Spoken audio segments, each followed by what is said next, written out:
So I have a lot of patients come to me in the clinic and they've been told not to exercise, be in a dark room, not to exacerbate their symptoms, don't strain the brain, and they have a brain injury.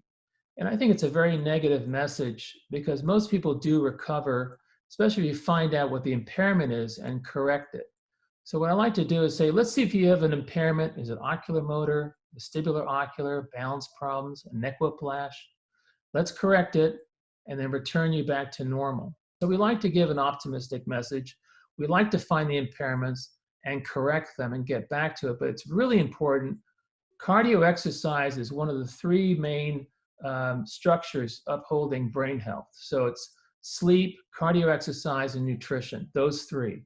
So sleep is very important. For adults, 8 hours. For kids, obviously more hours depending on the age. And then cardio exercise is absolutely key. For adults, at least 20 minutes of cardio exercise, getting your heart rate up every other day at least. And that promotes recovery from concussion, cardio exercise. So we like to give an optimistic message, find the impairment, correct it, encourage cardio exercise, and good sleep hygiene.